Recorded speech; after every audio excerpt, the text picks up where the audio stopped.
साम्राज्य सामान्यांचा असामान्य आवाज। जिल्ह्यातील सर्व शेतकऱ्यांना योग्य दराने व वेळेत खते बियाणे उपलब्ध करून देण्यासाठी कृषी विभागाने दक्ष राहावे। तसेच खते बियाणे विक्रेत्यांनी शेतकऱ्यांना कोणत्याही प्रकारची लिंकिंग न करता खते बियाणे उपलब्ध करून दिली पाहिजेत।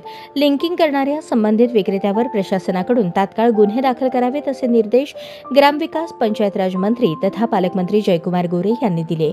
नियोजन भवन येथील सभागृहात आयोजित टंचावा आढावा बैठकीत पालकमंत्री जयकुमार गोरे बोलत होते। यावेळी खासदार प्रणिती शिंदे, खासदार धैर्यशील मोहिते पाटील, खासदार ओमराजे निंबाळकर, जिल्हाधिकारी कुमार आशीर्वाद, मुख्य कार्यकारी अधिकारी कुलदीप जंगम, आमदार सुभाष देशमुख, देवेंद्र कोठे, समाधान अवताडे, सचिन कल्याण शेट्टी, राजू खरे, अभिजित पाटील, डॉक्टर बाबासाहेब देशमुख, नारायण पाटील, उत्तम जानकर, निवासी उपजिल्हाधिकारी गणेश निराळी, जिल्हा अधीक्षक कृषी अधिकारी शुक्राचार्य भोसले, ओरिएंटल इन्शुरन्स कंपनीचे राज्य संचालक विनायक दीक्षित, जिल्हा फर्टिलायझेशन असोसिएशनचे अध्यक्ष बालाजी चौगुले यांच्यासह सर्व विभागीय कृषी अधिकारी, तालुका कृषी अधिकारी उपस्थित होते।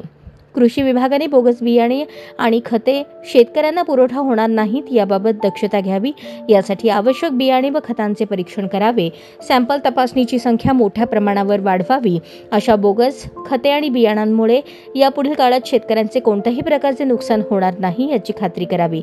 खते विक्रेत्यांना शासनाकडून सर्व प्रकारचे सहकार्य मिळेल, परंतु त्यांनी शेतकऱ्यांना कोणत्याही प्रकारचे नुकसान होणार नाही या अनुषंगाने निविष्ठांची विक्री करावी असे निर्देश पालकमंत्री गोरे यांनी दिले। प्रारंभी जिल्हा अधीक्षक कृषी अधिकारी शुक्राचार्य भोसले यांनी खरीप हंगाम 2025 अंतर्गत केलेल्या तयारीची माहिती बैठकीत दिली। खरीप हंगाम 2025 साठी 2,32,356 मेट्रिक टन रासायनिक खतांचे अवांटन मंजूर झाले असून मार्च 2025 अखेर 1,22,531 मेट्रिक टन अवांटन शिल्लक असल्याचे त्यांनी सांगितले।